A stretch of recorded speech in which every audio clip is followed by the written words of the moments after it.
I'm Dan Pascone, CEO of Tailored Wealth and host of the Making Sense of Your Money podcast, real conversations to help high earners make sharper decisions so their money works as hard as they do. This is episode number 38, and today I'm joined by Ashley Mosaic, a human-centered futurist who helps executives and founders decode what's next and align their money with their values. We talk about how emotional intelligence, foresight, and clarity of purpose define the future of wealth, and why the richest life is the one that feels intentional. Hope you enjoy. Brought to you by Tailored Wealth, helping business leaders live their version of a rich life. Welcome to another edition of the Making Sense of Your Money podcast, where we cut through the financial noise and help business leaders to make smart, confident money decisions. Ashley, thanks for joining the Making Sense of Your Money podcast. Great to have you today. Thank you for having me. I'm thrilled to be here. Yeah. This is going to be a lot of fun. This is going to be a really interesting, your background, your expertise really struck me, and which is why I wanted to have you on the show. And I'm really interested and intrigued, and I know our audience will be, to get to know you and what you focus on. So as we always do with our guests, just give us a high-level overview of who you are and what you do today. So I call myself a human-centered futurist. So I'm a futurist. What in the world? I saw that. What in the world does that mean? So I am very focused in on how do we collectively, intentionally shape what's next. And we do this by looking at different trends, different systems. But then a big component of my work is we're going to decode what's next, look at opportunities, challenges, but we need to be able to recode ourselves in order to intentionally shape it. In many ways, I believe that we kind of get to the future that we attune ourselves to. So it requires a lot of intentionality to become who it is that we feel we are here to be. And it's a lot of intentionality. So many questions. I deal with investors, so they would love to know what the future looks like, right? So tell me, first of all, how did you get into this work? I mean, a very, very unique sort of offering and expertise that you have. What got you into this, and how did you decide that this futuristic mindset is what you wanted to help people with? From a very young age, I always had what kind of seems like a sixth sense of being able to naturally see how many pieces were going to come together. There was a period of my life when I was like, am I psychic? And then I learned more about how all of these different systems work. And I realized that, oh no, I just had an ability to pick up on patterns and cues behaviorally and also societally within trends, seeing headlines and being able to connect those and maybe the deeper story and the way in which society comes together. So a big part of my journey was being fascinated with people, being fascinated with business, being fascinated with the ways all of these things work together. And it was in 2012 or 2013, I first heard about this new thing called Bitcoin. And I was telling people, this is a new money. It's going to change the world. It's going to change the world. It's going to change the world. And I just had this real, absolute knowing about it, but just fascination with it. But then I just kind of went on my own merry way. At that time, it wasn't as easy to buy. You had to do a lot of different things. Right. So I don't think I got any of that at that moment. Then it came up a few years later.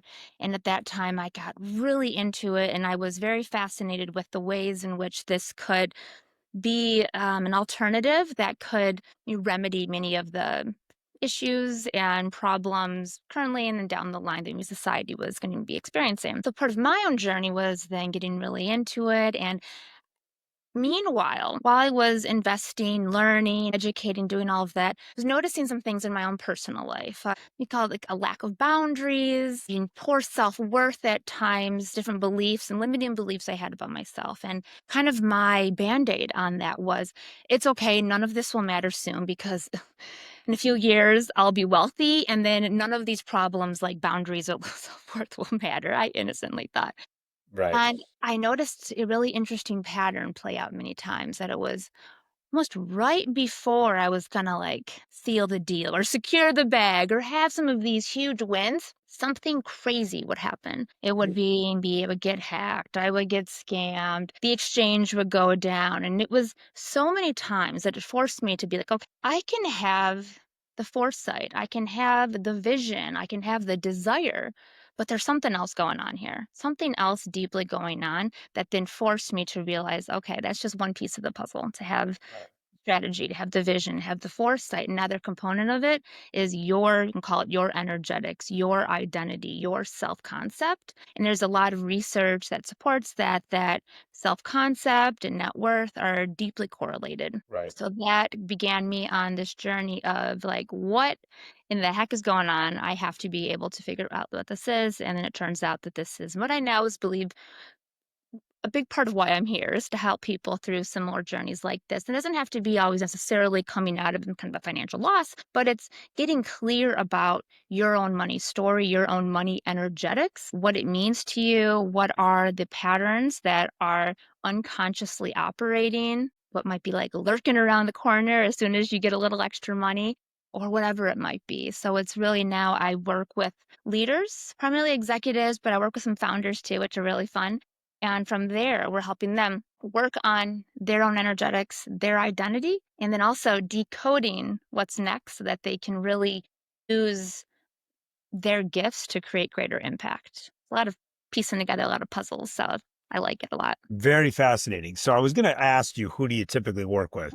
But founders and higher level leaders, that makes sense. I can see why someone in that position, I'm in that position, would want to invest in this type of service. What do you do? Like, tell me like a little bit about what you help founders or higher level business leaders to do. Usually it looks like when we first sit down, I ask them about their goals and then I ask them about their values. And Okay. right off the bat, you'll notice some discrepancies right there. So then Okay. that's just a very quick, obvious example right there of, oh, this is how these little two sections of yourself are fighting each other, or they're at least not walking hand in hand. There's definitely some battle there. So what was even just first having a conversation around that to bring awareness to that, oh, some part of you wants this, but another part of you doesn't think that that's going to actually be safe. So sometimes it's as simple as having a conversation with yourself to get clear on, okay, I could see how maybe one part of me might think this, but this is actually the case, and letting that version of yourself know, that part of yourself know that you got that.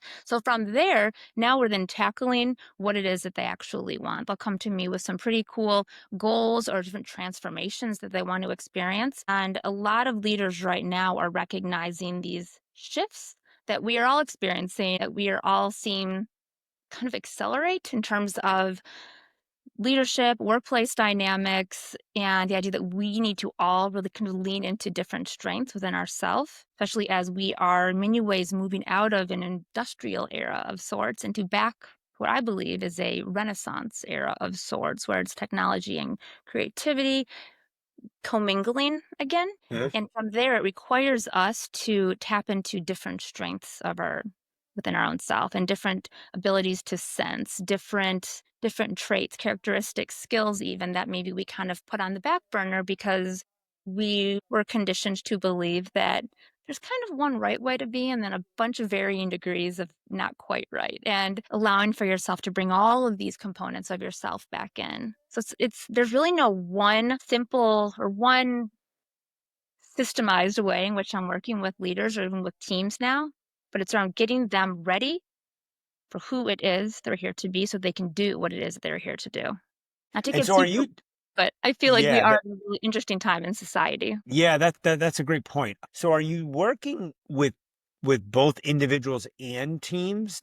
Do you do work for both? And how does sort of like your offer and the process that you go through differ if you're working with let's call it a CEO versus maybe a leadership team? The leadership team, oftentimes something that people will be dealing with a lot is just feeling uneasy about what is coming next.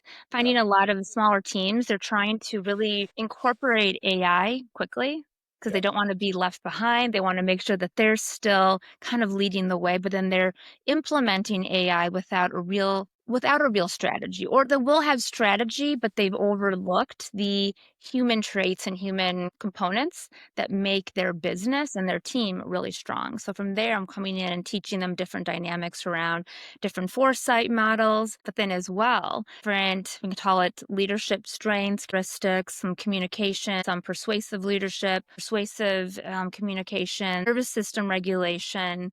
We're doing a lot of different things.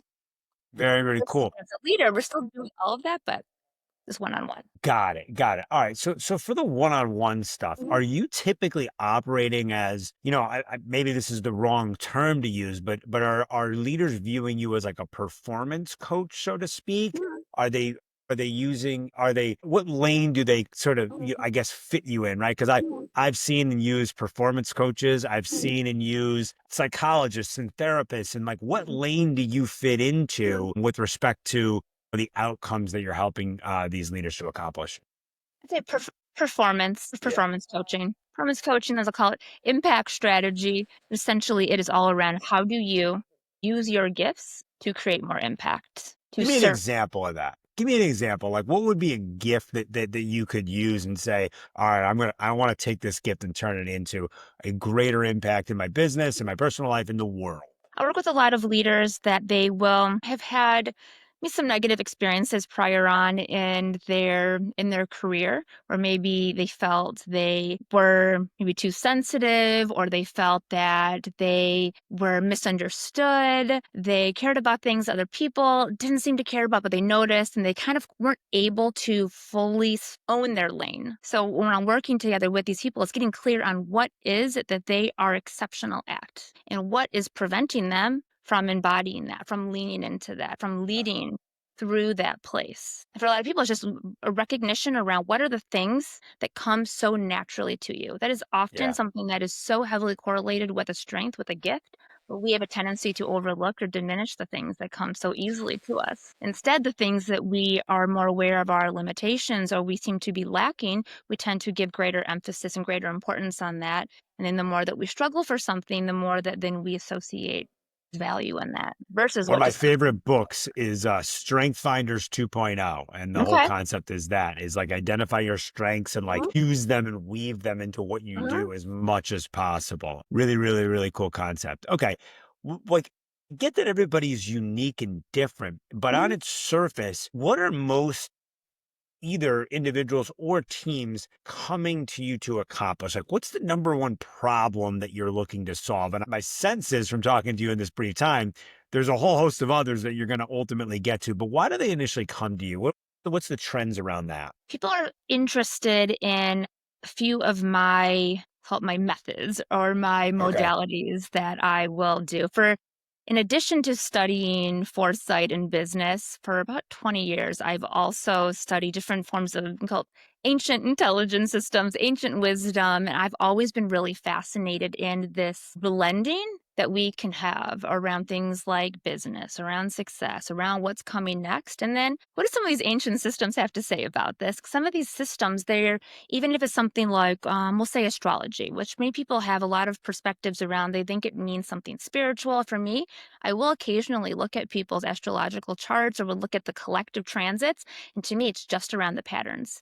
It is just around the patterns, and they allow for you to ask yourself better questions about me timing tech, about cycles in your own life and about how you can align better with these cycles. There's a lot of real interesting experiences that people have when they allow for themselves just to say, okay, what happened 12 years ago from now? Okay, well, what advice would you give to this version of you 12 years ago? And this is one of these things where it could easily be, I can now be categorized as a mystic or something, but instead it's just about fusing various different systems and modalities that allow for us to have greater access to ourselves and then to create more impact in the world. So a lot of people that work with me, they will already have a little bit of an interest in some of these modalities that I use is one. And then there's people that have over the years seen me discuss different trends, different things within finances, and have noticed that, like, "Oh, okay, I didn't see that, but now I see how maybe I should have saw that. Can you help me learn how to spot these trends and then how to piece together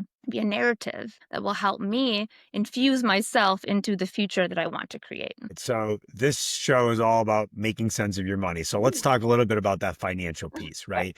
So how do you help folks to spot, identify, look for trends, whether it be in sort of like the broader markets, the broader economy, our broader systems, or maybe it's specifically in their own lives and maybe some trends that they have become accustomed to. Talk us through that financial piece. The importance of tapping into a beginner's mindset. So often we will have a lot of education, we will have a lot of experience, and that education, that experience is the very thing that prevents us from seeing something that actually was right in front of us, so that was changing for us to take advantage of. So for us to be able to kind of put down our expertise at times and allow for us to tap into curiosity, creativity, and just ask deeper questions or just curious. Just really lean into your curiosity is a huge component of spotting opportunities that you would have otherwise missed. You can read the newspaper, you can read online. If people even read the newspaper anymore, but you think they do. They still exist. They You're do. reading a headline and then look for the deeper story. The deeper story, where there's the headline and there's a story. And when we can actually tune into maybe what's the undercurrent of that story, it always points to potential opportunities and challenges. You can, when you're looking at a trend, you want to look at the counter trend as well, right? So we're seeing, of course, everything right now is the acceleration of AI, exponential change, so much technology. Just as there's a lot of technologies, a lot of people now that are really limiting their technological usage, or they are having intentional digital detoxes. And also people now that are really valuing with greater importance the human traits, the human characteristics, the things that AI and that technology cannot replicate or automate for us. So there's always the trend and there's the counter trend, or there's the headline and then there's a deeper truth to it. And your ability to just follow your curiosity versus immediately thinking you know what is going on allows for you to tap into so many opportunities, but requires us rather to put our ego down a little bit at times to be able to tap into something different and more. And then be able to, from there, lean into your strengths, see who else around you is, maybe finds this interesting as well. And there's just a lot of change right now. And for you to be able to follow your curiosity and look for the opportunities before immediately leaning into your expertise is a huge advantage. I love it. I love it. You mentioned AI, but are there any specific trends out there that you're specifically following right now? Is there anything that like you've got your eye on from a trends perspective? Well, let's see, there's a few. Right now, when it comes to leadership and shifting of leaders, we are going to see greater importance in things like emotional intelligence, emotional Yeah. regulation. So from an investment standpoint, I'm not sure exactly what that would look like in investing, but I think in terms of us being able to regulate ourselves to be able to handle periods of change better is huge. So anything within that of emotional regulation, emotional intelligence is huge. And we're going to see a greater importance on that in businesses as well. I imagine that majority of businesses, organizations will start hiring executive coaches, communication leaders, because we are going to notice that the human dynamic is more important than ever. Is that because there's so much that's been taken away from the human dynamic and given to machines and AI and whatnot, that like investing in that skill set can really, really like have maybe a greater impact than even it has in the past? Because it's always been important, right? But maybe it's a bigger differentiator today because of all the other stuff that you mentioned. Absolutely. And whenever each time that we have a type of technological revolution, humans have to develop new strengths and skills in response to that Mhm. technology. So when you look back at ones like the agricultural revolution, where humans had to become really strong, and then there was Right. the industrial revolutions and the printing press and all these different ones that required us to tap into different strengths. And you think about now with AI, it is about doing the things that AI cannot do. No child born today will know of a world where humans have a higher IQ than AI technology. So therefore, the leader going forward is less likely to be the one who's just able to quickly pull together a plan and just hold a vision and be able to have the stats and the figures and all of that. Rather, it's going to be the individual who is able to really lean into the calm, even if it feels like a storm is brewing around us, as there's a lot of change in person in society, but then even within leadership dynamics. And we're going to see more things like decentralization and decentralized team dynamics coming in. So just an incredible amount of change. And this word is the importance of being able to find your center instead of immediately trying to glom and connect on to what could potentially be in many ways leaving or being changed, evolving. Got it. Got it. Very interesting.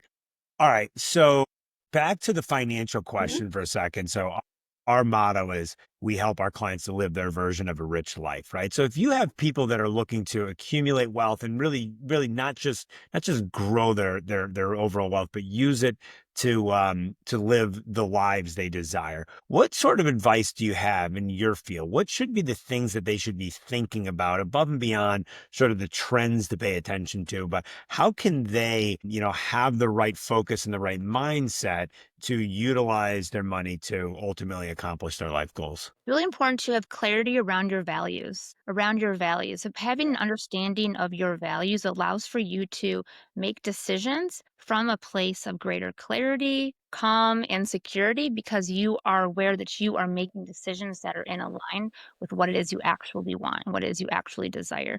I find that a lot of times people, when there's a lot of change going on or they're trying to invest or everything with the markets is a lot of volatility right now, it's can get out of whack. You can get personally out of whack pretty quickly, and Yep. then that creates a ripple out. So just really getting clear around your values, and then the power of community as well.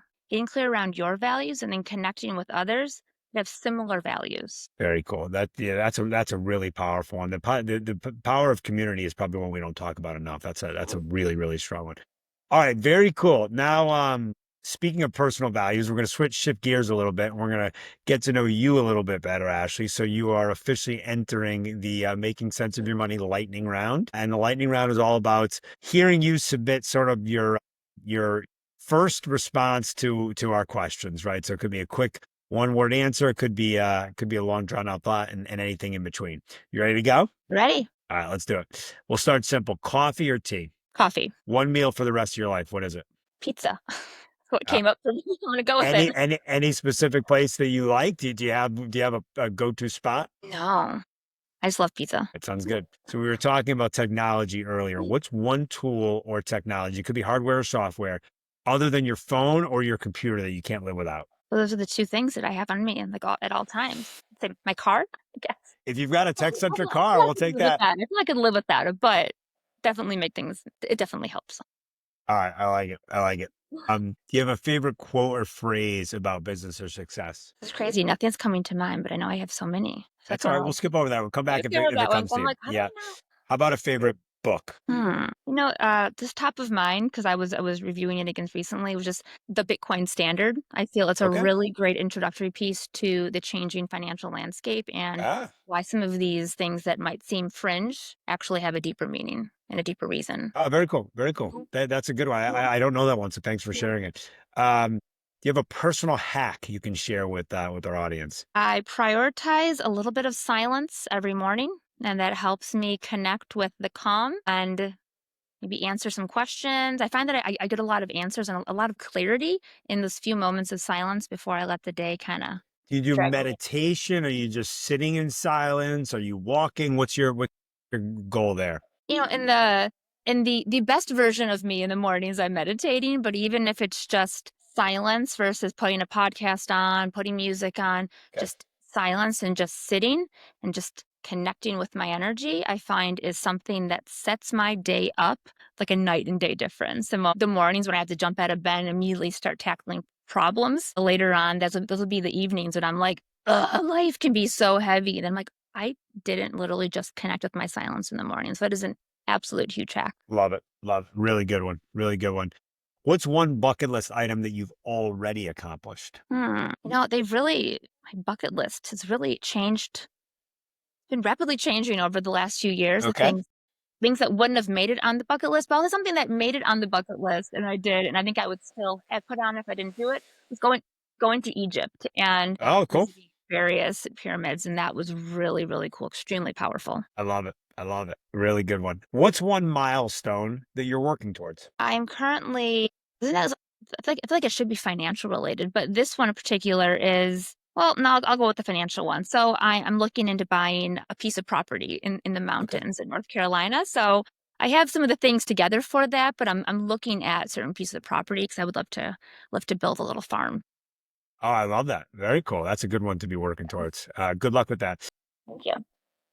If you could give one piece of advice to your younger self, what would it be? Follow your convictions. Follow your convictions. All right. She Mhm. didn't hesitate on that one. That was, I feel like you've said that before. Really good. That one was spot on.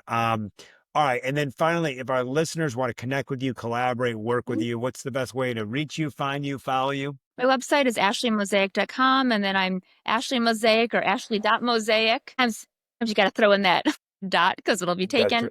So on social media, on all of them, on all the social medias, I believe I'm out there and I have content. I have a lot of new content coming out soon about we're gonna be decoding trends. It's all about decoding what's next and then recoding ourselves. So we're fusing neuroscience, behavioral energetics, some psychology, so that we can intentionally shape what's next. I believe that we are in such a phenomenal little like little pocket of human history where there's an incredible amount of change coming around and we can really do anything, and our own limitations is our biggest limitation is just going to be having to overcome our mindset where we have been really used to limitation and actually finding some safety in those limitations. So set a big goal and figure out what it is that you want.